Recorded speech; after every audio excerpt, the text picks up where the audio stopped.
Hello बच्चों, ये आपका चैप्टर 6 स्टार्ट कर रहा हूँ मैं, एप्लीकेशन ऑफ डेरिवेटिव, जिसकी पहली क्लास ले रहा हूँ मैं।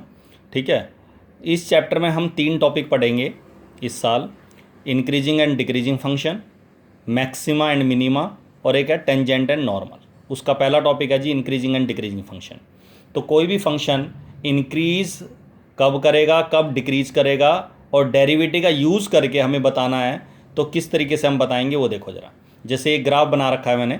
इस ग्राफ में ध्यान से देखो, ये जो कर्व है ये इंक्रीज कर रही है। मतलब इंक्रीज करने का मतलब होता है कि जैसे जैसे हम x की वैल्यू को बढ़ाएंगे, x की वैल्यू को इंक्रीज करेंगे, y की वैल्यू भी क्या होगी, इंक्रीज होगी। y की वैल्यू में भी इंक्रीमेंट आएगा। तो कहने का मतलब ये है कि x की वैल्यू को बढ़ाने पर, इंक्रीज करने पर, अगर y की वैल्यू भी इंक्रीज हो रही है तो उसको बोलते हैं जी इंक्रीजिंग फंक्शन। या फिर x की वैल्यू को कम करने पर y की वैल्यू में भी कमी आ रही है तो भी हम उसको इंक्रीजिंग फंक्शन बोलते हैं। तो कहने का मतलब ये है कि सेम डायरेक्शन में चेंज होता है तो उसको हम बोलते हैं इंक्रीजिंग फंक्शन। और इसको, ये जो फंक्शन है, ग्राफ है, ये लगातार हर पॉइंट्स पर, इसका जो ग्राफ है हर पॉइंट्स पर क्या कर रहा है, इंक्रीज कर रहा है। तो इसमें इसको बोलेंगे स्ट्रिक्टली इंक्रीजिंग फंक्शन। और इन इन सभी पॉइंट्स पर डेरिवेटिव जो आएगा, जो इसका आगे जाके हम स्लोप पढ़ेंगे, स्लोप जो होगा इसका, ठीक है, आगे जाके नेक्स्ट टॉपिक हम स्लोप के बारे में पढ़ेंगे, तो स्लोप ऑफ द कर्व पढ़ेंगे। तो जो डेरिवेटिव है स्लोप को रिप्रेजेंट करता है, तो जो इसका जो स्लोप आएगा, डेरिवेटिव आएगा, वो जीरो से बड़ा आएगा। इसमें दूसरी फिगर में इंक्रीज भी कर रहा है, कुछ समय पैरेलल टू एक्स एक्सिस हो गया, फिर इंक्रीज हो गया। इसका मतलब लगातार इंक्रीज नहीं कर रहा ये, क्योंकि कुछ पोर्शन में ये पैरेलल टू एक्स एक्सिस है। तो ऐसी सिचुएशन में हम इसको इंक्रीजिंग फंक्शन बोलेंगे बस, खाली स्ट्रिक्टली इंक्रीजिंग नहीं बोलेंगे। क्योंकि जो डेरिवेटिव है यहाँ तो जीरो से बड़ा है, यहाँ भी जीरो से बड़ा है, लेकिन इस पोर्शन में जीरो के बराबर है। तो मतलब ग्रेटर देन और इक्वल टू जीरो हो गया। इस वाले में x की वैल्यू को बढ़ाने पर अगर y की वैल्यू में कमी आ रही है, देखो इस पॉइंट पर x की वैल्यू ये है और y की वैल्यू ये है। x की वैल्यू मैंने इस पॉइंट से यहाँ ले गए, तो इस कर्व के हिसाब से y की वैल्यू यहाँ आ गई, तो डिक्रीज होगी। x की वैल्यू बढ़ाई, y की वैल्यू में कमी आ गई। तो x की वैल्यू को बढ़ाने पर y की वैल्यू में कमी आए, या x की वैल्यू को कम करने पर y की वैल्यू बढ़े, इंक्रीज हो, तो ऐसे ही सिचुएशन में इसको बोलते हैं जी डिक्रीजिंग फंक्शन। और डिक्रीजिंग में ये लगातार डिक्रीज कर रहा है तो इसको बोलेंगे स्ट्रिक्टली डिक्रीजिंग फंक्शन। और इसके हर पॉइंट पर जो डेरिवेटिव है जीरो से छोटा होगा, नेगेटिव होगा। इसी तरह इसमें कुछ पोर्शन में वो डिक्रीज कर रहा है, फिर पैरेलल टू एक्स एक्सिस हो गया, फिर क्या कर रहा है, डिक्रीज कर रहा है, तो इसको हम बोलेंगे जी डिक्रीजिंग फंक्शन। स्ट्रिक्टली डिक्रीजिंग नहीं बोलेंगे, डिक्रीजिंग बोलेंगे बस खाली। और डेरिवेटिव इसका जो डेरिवेटिव होगा या तो जीरो के बराबर होगा या जीरो से छोटा होगा। क्लियर है यहाँ तक। इस सिचुएशन में थर्ड लास्ट केस में, इसमें सेकेंड लास्ट में, ए से बी तक ये कर्व इंक्रीज और डिक्रीज दोनों कर रही है। ए से x1 तक इंक्रीज कर रही है, फिर x1 से x2 तक डिक्रीज, फिर x1 से b तक इंक्रीज। लेकिन अगर मैं आपसे पूछूं कि ये a से b तक लगातार क्या इंक्रीज कर रही है, तो आप क्या कहोगे, सर नहीं, लगातार तो इंक्रीज नहीं कर रही, ना लगातार डिक्रीज कर रही है। तो इस सिचुएशन को हम बोलते हैं neither strictly increasing nor strictly decreasing. Clear है यहां तक। हाँ, इंक्रीज और डिक्रीज दोनों कर रही है, बट लगातार नहीं कर रही। ए से बी तक लगातार, तो ए से बी तक ना लगातार ये इंक्रीज कर रही है, ना लगातार ये डिक्रीज करती है। तो इस केस को हम बोलते हैं neither strictly increasing nor strictly decreasing. अच्छा, एक और केस लास्ट, एफ एक्स बराबर अगर 2 के बराबर है, जैसे मैंने यहाँ एक्स ये 1 है, मान लीजिए 2 है, तो वाई बराबर 2, ये लाइन ड्रा करी मैंने पैरेलल टू, ये कांस्टेंट फंक्शन है। और आप सबको पता है इसका अगर डेरिवेटिव करोगे तो जीरो के बराबर आएगा। अभी मैंने बताया भी है कि derivative parallel to X axis होता है, तो डेरिवेटिव उस कर्व का क्या होता है, जीरो के बराबर। तो ये कांस्टेंट फंक्शन रिप्रेजेंट करता है। तो एक नंबर में क्वेश्चन आ सकता है, इफ अगर किसी फंक्शन का डेरिवेटिव जीरो है तो क्या वो कांस्टेंट फंक्शन है, इंक्रीजिंग फंक्शन है, या डिक्रीजिंग फंक्शन है। तो उसको हम क्या बोलेंगे, कांस्टेंट फंक्शन है। क्योंकि अगर डेरिवेटिव ग्रेटर देन और इक्वल टू जीरो है तो वो इंक्रीजिंग होगा, लेस देन और इक्वल टू जीरो होगा तो डिक्रीजिंग होगा, लेकिन खाली इक्वल टू होगा तो वो कांस्टेंट फंक्शन होगा। क्लियर है यहां तक।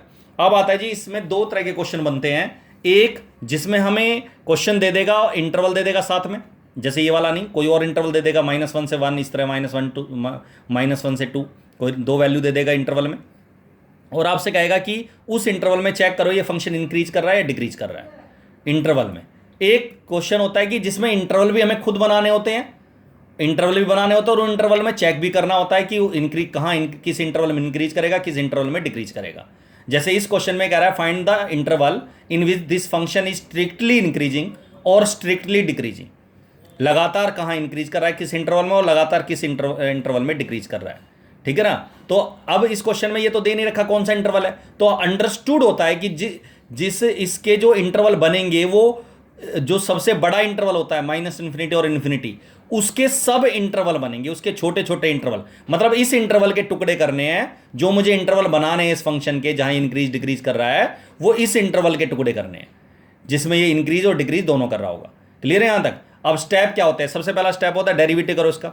सबको पता है 2x क्यूब का डेरिवेटिव होगा जी 6x स्क्वायर, 9x स्क्वायर का डेरिवेटिव 18x, 12x का 12, x का 1 हो गया, 1 का 0 हो गया। इसके बाद इसके फैक्टर करो, 6 कॉमन निकाले -6, तो आपने देखा जब 6 कॉमन निकाला तो ये x+1 x+2 इसके x स्क्वायर प्लस 3x+2 के फैक्टर हो गए जी x+1 x+2। उसके बाद आता है जी क्रिटिकल पॉइंट निकालने के लिए इसको डेरिवेटिव को 0 रखा। क्रिटिकल पॉइंट का मतलब होता है जहां वो x की वो वैल्यू जहां से कोई भी फंक्शन अपनी वैल्यू को चेंज करता है, पोजीशन को चेंज करता है, वैल्यू को चेंज करता है। जैसे इंक्रीज हो रहा है, इंक्रीज होने के बाद डिक्रीज हो रहा है, जैसे ये पॉइंट लगा लो, ये वाला पॉइंट लगा लो, डिक्रीज हो रहा था इससे पहले, फिर इंक्रीज होना स्टार्ट हो गया, या शिफ्ट हो जाए, ठीक है ना, उन सबको क्रिटिकल पॉइंट बोलते हैं। तो क्रिटिकल पॉइंट निकलते हैं जब डेरिवेटिव को 0 पुट करके या 1/0 नॉट डिफाइंड, मतलब डिनोमिनेटर को 0 लेके। तो जहां डेरिवेटिव 0 के बराबर या 1/0 के बराबर होगा उन सभी x की वैल्यू को क्रिटिकल पॉइंट बोलते हैं। जनरली हम डेरिवेटिव पढ़ेंगे 0 के बराबर, तो क्रिटिकल पॉइंट इसमें डिनोमिनेटर तो है नहीं, तो डेरिवेटिव को 0 रखा, तो जब आपने इसमें 0 पुट करा तो या तो x+1 0 होगा, x+2 0 होगा। तो आपने देखा x की वैल्यू एक -1 आ गई, एक -2 आ गई। इन दोनों पॉइंट्स को एक नंबर लाइन प्लॉट करना, बनाना, माइनस इन्फिनिटी और इन्फिनिटी प्लॉट करके एक लाइन बनाना। उस लाइन पे सबसे इन दोनों में छोटी वैल्यू कौन सी है, -2 छोटी है, -2 छोटी पे है, फिर -1 है, ठीक है। उसके बाद इन दो वैल्यू ने इस इंटरवल के 3 टुकड़े कर दिए, एक माइनस इन्फिनिटी से -2, -2 से -1 और -1 से इन्फिनिटी। ये 3 वैल्यू बन गई, 3 इंटरवल बन गए, इनको इंटरवल बोलते हैं, सब इंटरवल बोलते हैं। सब इस रियल नंबर के ये 3 सब इंटरवल बन गए। अब इन इंटरवल में अलग अलग चेक करना है कि कहाँ ये फंक्शन इंक्रीज कर रहा है, कहाँ डिक्रीज कर रहा है। तो आसान तरीका होता है, ये जो मेथड मैं अप्लाई कर रहा हूँ इसमें, इसको बोलते हैं क्रिटिकल पॉइंट मेथड। एक मेथड और होता है, उसे मैं रिवीजन के टाइम में बताऊंगा मैं आपको, जिसमें हम क्रिटिकल पॉइंट मेथड लगाए बिना इसके इंटरवल फाइंड करेंगे जहाँ इंक्रीज और स्ट्रिक्टली डिक्रीज कर रहा है। क्लियर है यहाँ तक, वो बाद में करेंगे।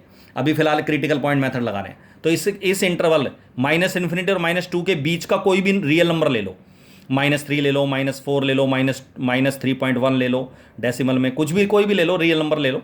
तो -3 ले लिया मैंने, -3 इसमें रखा, तो -3 + 2, -2 आ गया, -3 + 2 -1 आ गया। तो 6 × -2 × -1 नेगेटिव आ गया। क्या आ रहा है, -12 आ रहा है, माइनस क्या आ रहा है वो इंपॉर्टेंट नहीं है, नेगेटिव आ रहा है। अब जब ये नेगेटिव आ रहा है तो इसका मतलब जो फंक्शन है ये अगर नेगेटिव आता है तो इसका मतलब स्ट्रिक्टली डिक्रीजिंग हो गया। तो माइनस इन्फिनिटी और -2 के बीच की वैल्यू पर कोई भी वैल्यू इसमें रखोगे x की जगह डेरिवेटिव में, तो ये डेरिवेटिव नेगेटिव ही आएगा। वैल्यू अलग अलग आ सकते हैं लेकिन नेगेटिव आएगा। तो जो मेन है साइन चेक करना, नेगेटिव आ रहा है तो ये डिक्रीजिंग हो गया, इसका मतलब इस इंटरवल के बीच में माइनस इन्फिनिटी और -2 के बीच में स्ट्रिक्टली डिक्रीज कर रहा है। इसी तरह -2 -1 के बीच की कोई वैल्यू ले लो, -1.5 -1.1 -1.8 कोई भी, तो -1.5 लिया तो -1.5 + 1 नेगेटिव, -0.5 -1.5 + 2 पॉजिटिव। तो आपने देखा इन तीनों को मल्टीप्लाई करोगे तो पॉजिटिव आएगा। क्या आएगा वो इंपॉर्टेंट नहीं है, पॉजिटिव आएगा, क्योंकि माइनस माइनस प्लस हो जाएगा, ये प्लस है तो पॉजिटिव आ गया। पॉजिटिव है तो ये स्ट्रिक्टली इन दोनों के बीच में स्ट्रिक्टली इंक्रीज करेगा। इसके बाद -1 से बड़ी वैल्यू ले लो, तो -1 से बड़ी वैल्यू 0 ले लो, 1 ले लो, 2 ले लो, तो 0 लिया मैंने तो ये नेगेटिव आएगा। नेगेटिव आने का मतलब इस इंटरवल में क्या कर रहा है, ये डिक्रीज। अब हमें पता तो चल गया कि इन तीनों इंटरवल में इसमें डिक्रीज कर रहा है, इसमें इंक्रीज कर रहा है, इसमें डिक्रीज कर रहा है। तो और वैसे भी अल्टरनेट साइन आते हैं हमेशा। अगर हम कोई इवन पावर वाला कोई फैक्टर नहीं है इसमें तो हमेशा ये अल्टरनेट आते हैं, अल्टरनेट आएंगे। प्लस एक पहले वाला पॉजिटिव तो अगला नेगेटिव, फिर positive negative positive negative positive, ऐसे आएंगे।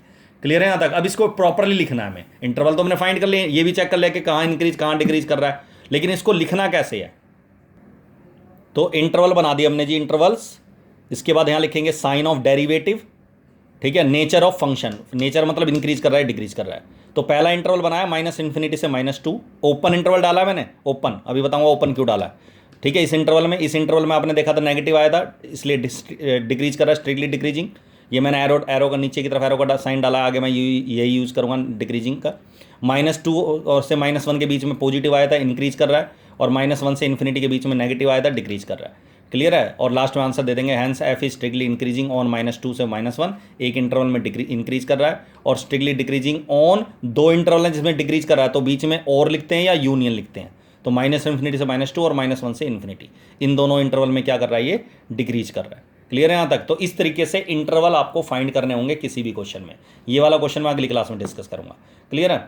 तो फिलहाल अब यहाँ देखो जरा, मैंने इसको ओपन इंटरवल में क्यों लिया, उसका रीजन ये है कि जब आप -2 को अगर क्लोज इंटरवल में लिखेंगे, ∞ को तो आप क्लोज में डाल ही नहीं सकते, ये तो कंफर्म है, ये तो ओपन में आता है कि इंक्लूड नहीं कर सकते क्योंकि डेफिनेट वैल्यू नहीं होती है।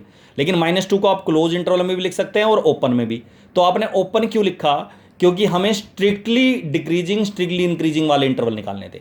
अगर मैं इसको क्लोज इंटरवल में डालता, तो क्लोज में डालने का मतलब है कि -2 अगर मैं डेरिवेटिव में रखता, इंक्लूड होता है ये इंटरवल में, और जब ये पॉइंट ये वाली वैल्यू इंक्लूड होती है और उसको डेरिवेटिव में रखता मैक्स की जगह -2, तो 0 आ जाता। इसका मतलब जो डेरिवेटिव का साइन है हमारा वो क्या आ जाता जी, डेरिवेटिव का साइन, डेरिवेटिव का जो साइन है कुछ वैल्यू पे तो 0 से बड़ा आता और 2 पे 0 के बराबर भी आ जाता। और जब ये बराबर भी आ जाता है तो इसको आप स्ट्रिक्टली इंक्रीजिंग नहीं कह सकते, या स्ट्रिक्टली अगर लेस देन इक्वल टू आता तो इसको आप स्ट्रिक्टली डिक्रीजिंग नहीं कह सकते, आप इसको क्या बोल देंगे, इंक्रीजिंग और डिक्रीजिंग। जबकि क्वेश्चन में कह रहा है साफ साफ कि वो इंटरवल फाइंड करो जहां ये फंक्शन स्ट्रिक्टली इंक्रीज कर रहा है और स्ट्रिक्टली डिक्रीज कर रहा है।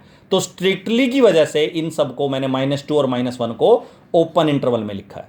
क्लियर है यहां तक, क्योंकि इनको इंक्लूड नहीं करना, क्योंकि ये दोनों पॉइंट्स डेरिवेटिव को 0 पुट के बराबर रखने के बाद ही हमें मिले हैं। क्लियर है। और इनको अगर मैंने इंक्लूड कर दिया, क्लोज इंटरवल में डाल दिया, तो ये इंक्लूड हो जाएंगे, और इंक्लूड होने का मतलब डेरिवेटिव वैल्यू 0 के बराबर भी आ जाएगी, जो कि हमें स्ट्रिक्टली की वजह से नहीं चाहिए। क्लियर है यहाँ तक। तो इस तरीके से आपको इंटरवल बनाने। क्लियर है यहाँ तक। तो अगली क्लास में इसके और क्वेश्चन डिस्कस करेंगे। That's all.